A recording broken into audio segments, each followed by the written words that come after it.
ప్రపంచ మహిళా దినోత్సవాన్ని పురస్కరించుకొని హిమా హ్యూమానిటేరియన్ మరియు ఒరిస్సా స్టీవెడోస్ లిమిటెడ్ మరియు ఏలియన్స్ కళాశాల సంయుక్తంగా కళాశాల ఏలియన్స్ కళాశాల వేదికగా జరిగింది. ప్రత్యేక అతిథులుగా ఏలియన్స్ కళాశాల చైర్మన్ కొల్ల సతీష్ కుమార్ మరియు కళాశాల అకాడమిక్ డైరెక్టర్ కార్తికేశ్వర పండా పాల్గొన్నారు.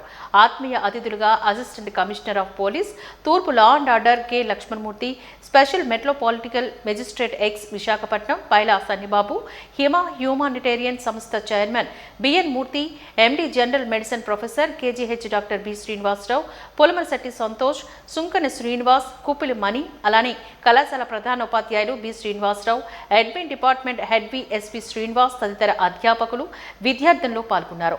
వారంతా ఈ సందర్భంగా మాట్లాడుతూ మహిళల త్యాగశీలులని, అన్ని రంగాల్లోని అభివృద్ధి పథంలో సాగుబోతున్నారని, వారి పరిరక్షణ సహజ సిద్ధమని కొనియాడుతూ ప్రత్యేకంగా ఆత్మరక్షణ విద్యాన్ని అభ్యసిస్తూ ప్రస్తుత సమాజంలో జరిగే అన్యాయాల నుంచి వారిని వారు పరిరక్షించుకోవాలని తెలిపారు. అనంతరం వివిధ రంగాల్లో ప్రతిభ చాటుకున్న మహిళామణులను 23 మందికి గాను సన్మాన కార్యక్రమం నిర్వహించారు.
ఈరోజు మన వైజాగ్లో ఎలియన్స్ కాలేజ్, ఇక్కడ మన కృష్ణా కాలేజ్ రోడ్లో ఉందండి. మేనేజ్మెంట్ వారు అంతర్జాతీయ మహిళా దినోత్సవం సందర్భంగా మంచి కార్యక్రమం ఏర్పాటు చేస్తారు. చాలామంది మహిళలు ఇక్కడికి వచ్చారు. వాళ్ళందరికీ కూడా సత్కారాలు చేయడం జరిగింది. చక్కగా అందరూ కూడా మహిళా అభ్యున్నతి కోసం ఇక్కడ జడ్జి గారు, డాక్టర్ గారు, మూర్తి గారు, అలాగే ఈ కాలేజీ మేనేజ్మెంట్ వారు కూడా చక్కగా ఆర్గనైజ్ చేసి మహిళల గురించి వారి యొక్క శక్తి మేరకు ఎప్పుడు కూడా సహాయం చేసే ఉద్దేశంతో ఉన్నామని చెప్పేసి అందరికీ కూడా మోటివేట్ చేస్తూ చక్కగా అందరూ మాట్లాడడం జరిగింది. అందరికీ మీ ద్వారా కూడా మన అందరి మహిళలకు కూడా అంతర్జాతీయ మహిళా దినోత్సవం శుభాకాంక్షలు తెలియజేస్తున్నామండి. ఈరోజు ఈ అంతర్జాతీయ మహిళా దినోత్సవం మా కాలేజీలో ఈ జరుపుకోవడం చాలా ఆనందకరంగా అనిపించింది. పర్టికులర్లీ మహిళా అభివృద్ధికి కంపల్సరీగా మన సొసైటీలో చాలా పెద్దపీట వేయాలి. ఎందుకంటే వాళ్ళు డెవలప్ అయితే మొత్తం 100% సొసైటీ డెవలప్ అవుతుంది.